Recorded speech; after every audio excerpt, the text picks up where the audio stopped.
Hey, everybody, welcome back in hour number 2. Rockin' Minutes with Jimmy B. Fox Sports 910, 99.9 FM HD2, also on the iHeartRadio app. And it's time now. It's our weekly visit with the executive director and CEO of the Verbo Fiesta Bowl and the Guaranteed Rate Bowl. Of course, we're talking about Erik Moses, and it's our opportunity to check on the bowl selection process, talk on some college football regarding the top bowl games in the country. And don't forget, Guaranteed Rate Bowl, December 26th at Chase Field. And, of course, the big game, the Verbo Fiesta Bowl, January 1st at State Farm Stadium.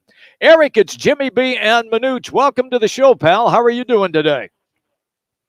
I am doing great, guys, and I am ready for another fantastic weekend of college football. I can't wait either. For our listeners' sake, when you watch, and I know the season is still young, but when you are watching these games, are you like Santa Claus? Are you making a list and checking it twice for the teams that you want to get in? Yeah, in particular for the Guaranteed Rate Bowl, we're looking to make certain that the Big 10 and Big 12 schools are all doing well so that we can have a really good choice between both of those conferences for teams that they may send to our bowl game. So we want those conferences to do well up and down the stand. And then in terms of the top 12, we're paying attention to see who might come to the Fiesta Bowl. Well, I got to tell it, Erik, nothing against the Guaranteed Rate Bowl, but I hope my Kansas State Cats come to the Fiesta Bowl. And we love the Guaranteed Rate Bowl, don't get me wrong. But if we can stay on a roll, we might have a shot at that Fiesta Bowl or moving up even higher, I hope. I think that's right. Your guys look good. I think they're going to bounce back, and we'll see what happens. Let's get to the big Pac-12 game tonight. Utah at Oregon State. Man, oh man, this is a blockbuster. And with all of the schools, with 6 schools in the top 25 for the Pac-12, it's a crying shame what happened to this league, but at least they're going out with a bang.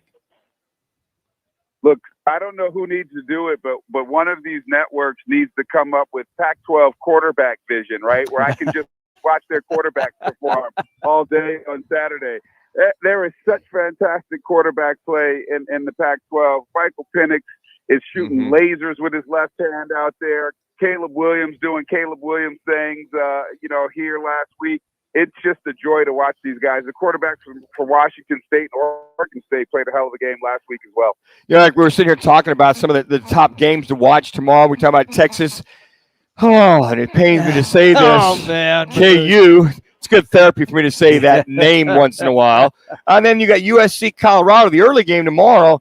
And the game, I know you're a North Carolina guy, but back there in North Carolina, you got Notre Dame and Duke. And don't undersell the Dukies as far as what they might be able to do as they upset Clemson the first game of the year. Yeah, I feel badly for Notre Dame about how that Ohio State game went down last week. That was a tearjerker for Notre Dame, the Fighting Irish. But they will not have a cakewalk with Duke this week. Duke looks really, they look for real. Hard for me to root for the Blue Devils, but we'll see. I certainly would like there to be a strong game. How about that?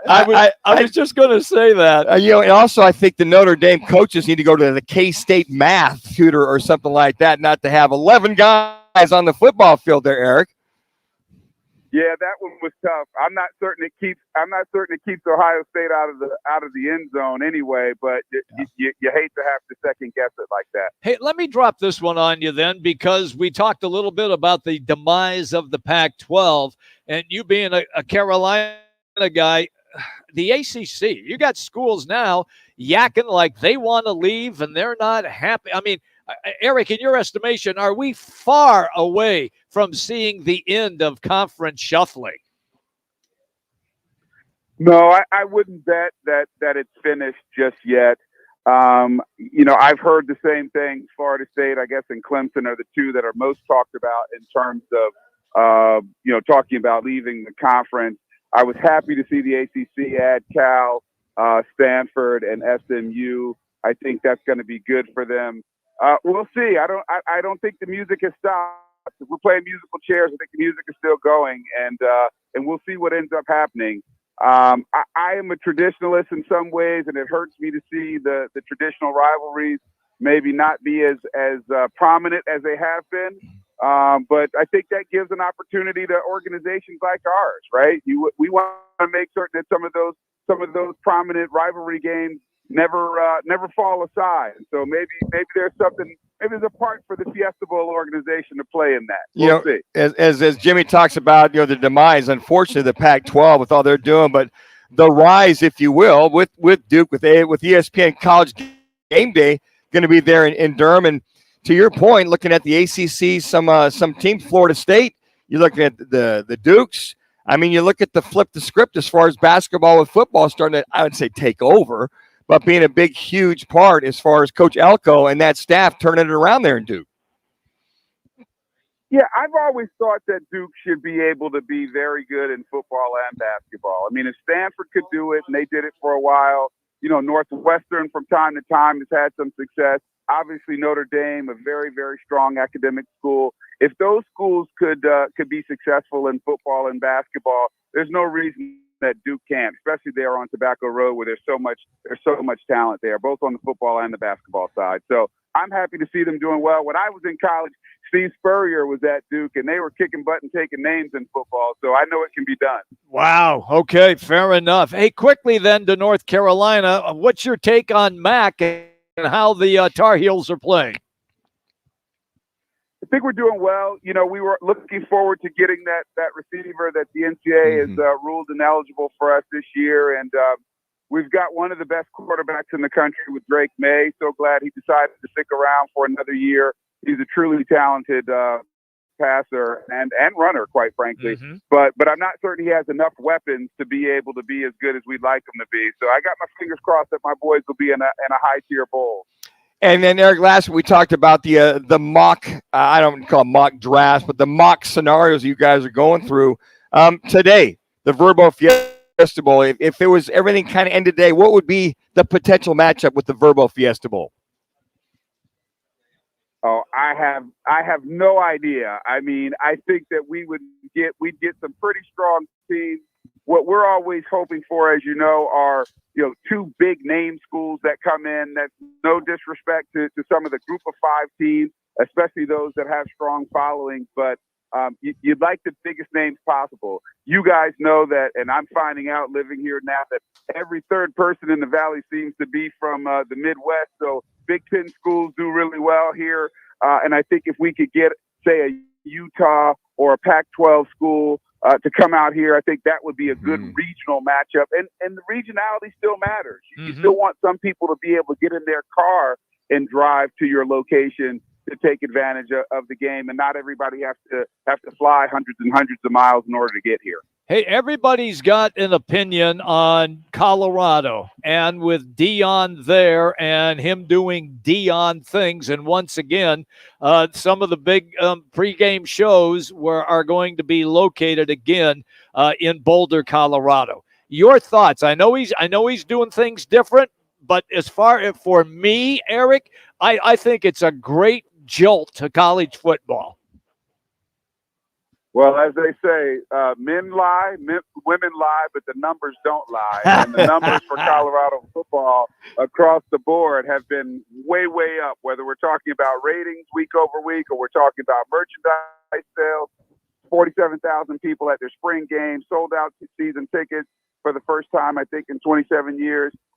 You can't argue with the results. And I think he's great for football. He's obviously someone who cares about young men and helping them to be the best that they can be, not just on the field, but as human beings. I think we need as much of that in college football and college athletics as we can get. Eric, 10 million people were viewing that Oregon-Colorado game last week. College football, that's all you have to say about the curiosity for a lot of folks about his team and what they're going to do. 10 million people watching a college football game, aside from the Verbo Fiesta Bowl on January 1st. Trust me.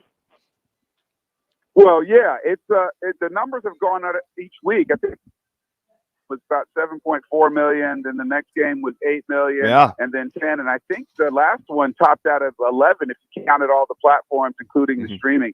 It's really incredible. And think about what it's done for that university. I mean, we can remember back when Bill McCartney was there, and those guys were in the mix for a national championship every year. But it's been a long time since Colorado was good. There's so much new energy and excitement around that campus and that state. And I think having new teams with fan bases that are energized is a great thing for college football, no matter where they are. And I'm hoping some of that magic is coming here to the Valley sometime soon with Kenny and what he's doing at ASU, and obviously what Jed's trying to do down there with Arizona. By the way, the tailgate, my daughter and my son, they live in Denver. She'll be going to the tailgate. It starts at ODON 30, Eric. 6 o'clock tailgates, because kickoff there is at 10 o'clock. And she said the mimosas, the Bloody Marys, all the above. And to your point, Eric, that town, Boulder, Denver, is on its ear for where they were or where they came from over the last several years. Well, they're loving it. I think it's great for college football. When I talk to you guys next week, I will be coming back from Iowa State to see them play TCU.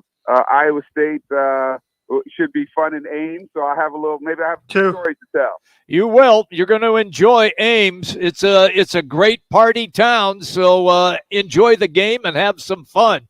Erik, thank you, buddy. We always appreciate it when you come on the show, and we will talk to you next week.